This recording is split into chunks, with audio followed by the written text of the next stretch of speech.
నిశ్శబ్దండి, శబ్దం వినబడకూడదు. English medium, 161 Telugu medium. అసలు డెమోక్రసీ అంటే ఏంటి? డెమోక్రసీ ఎక్కడి నుంచి తీసుకోబడింది? ఆల్రెడీ మనం తెలుసుకోవాలి.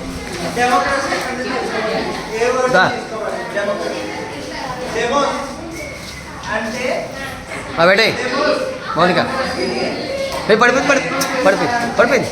ఇది గ్రీక్ వర్డ్ నుంచి తీసుకోబడింది. గ్రీక్ వర్డ్ గ్రీక్ వర్డ్ నుంచి తీసుకోబడింది. డెమోస్ డెమోస్ అంటే ఏంటమ్మా? డెమోస్ అంటే పీపుల్. క్రాటోస్ వీడియోలో పడిపోతారు లేకపోతే. వినండి అందరూ, గాడి దీపు చెట్లు పోద్ది పడతాయి 5.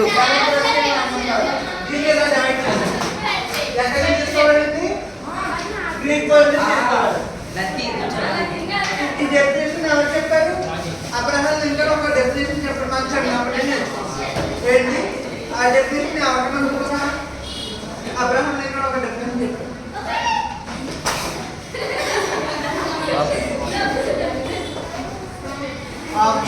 Vijayaraju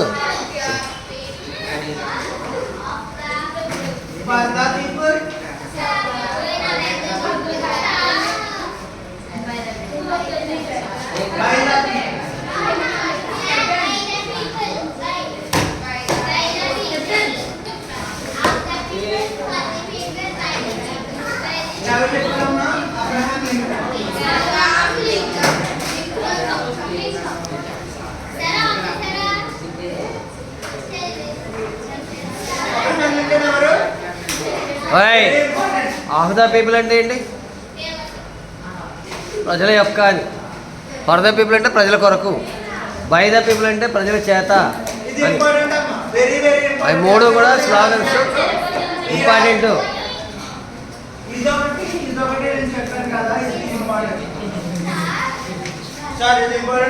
okay sir. డెమోక్రసీ అంటే పీపుల్, క్రాటోస్ అంటే పవర్. తర్వాత బడవక్క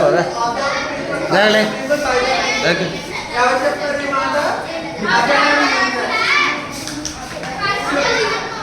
సో నెక్స్ట్ ఏంటి? డెమోక్రసీ ఎందుకు యూజ్ చేస్తారు? ఇప్పుడు డెమోక్రసీ అంటే ఏంటో తెలుసుకోండి. ఇప్పుడు డెమోక్రసీ ఎలా ఉంటుంది?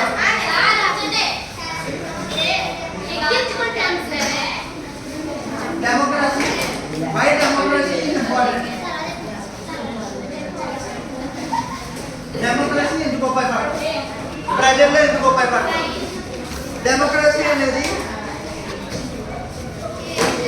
ఇట్స్ అ ప్రొసీజర్ అన్నమాట. ప్రొసీజర్ అని ప్రొసీజర్ కానీ లేదా ఆబ్జెక్షన్ కానీ చెప్తున్నారు. జయశ్రీ దీన్ని బేసిక్ క్వశ్చన్స్ గా కన్వర్జేషన్ రూపంలో టీచర్ కి స్టూడెంట్ కి చెప్పారు. అసలు ఏంటమ్మా? ఫస్ట్ టీచర్ డెమోక్రసీ అనేది మీనింగ్ ఆఫ్ డెమోక్రసీ అంటే ఏంటో చెప్పారు. తర్వాత ఏంటి అసలు డెమోక్రసీ ఎలా ఉపయోగపడుతుందో కూడా చెప్పారు. తర్వాత దాని లక్షణాలు ఏంటో చెప్పారు. ఫస్ట్ వన్ దాని లక్షణాలు ఏంటో కూడా చెప్పారు. తాడి లక్షణాలు